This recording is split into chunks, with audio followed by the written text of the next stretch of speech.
Meron kaming melon. Tayo gagawa ng melon juice. Ayan, hugasan muna natin guys kasi maitim ang ating melon. Ang galing sa palengke. So, hugasan muna natin siya. Ayan guys, nahiwa na natin ang ating melon. Gagawin na natin siyang melon juice. Ayan guys, magtunaw muna tayo ng sugar.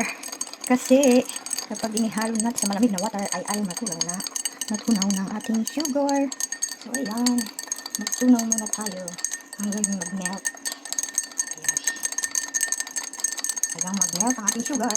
At ito guys, ilagay na natin sa ating pichel. Ayan. Ayan guys, salain natin yung buto-buto niya. Kasi masarap ang kanyang sabaw. Sunod natin yung sabaw. Sunod natin salain ang buto-buto. Ayan, masyadong mabuto ang ating melon. So, hindi natin iwalay ang kanyang seeds at salain para masarap ang ating melon juice. Ayan, dagdagan natin ng water.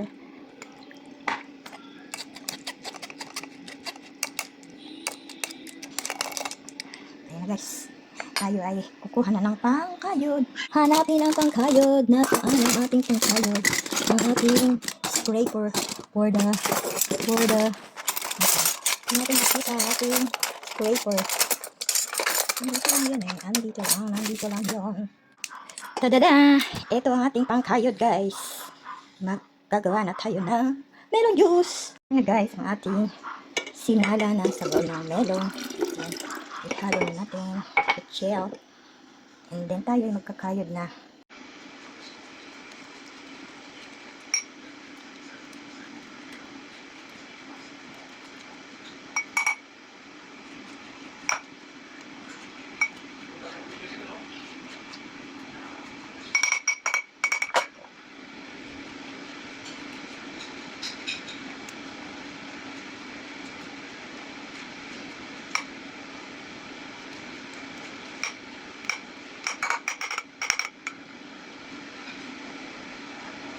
Sobrang lambot na guys. Super light na siya. Very, very light na.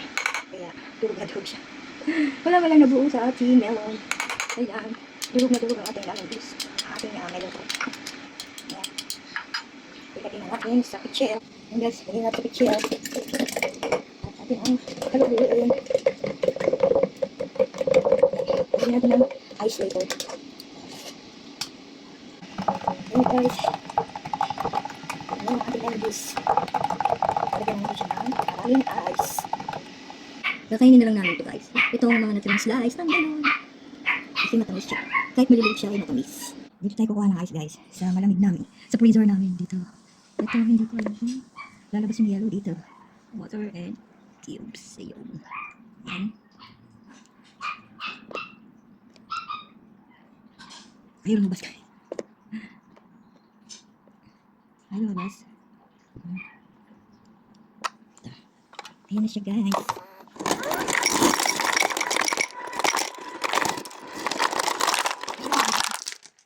Nagdag.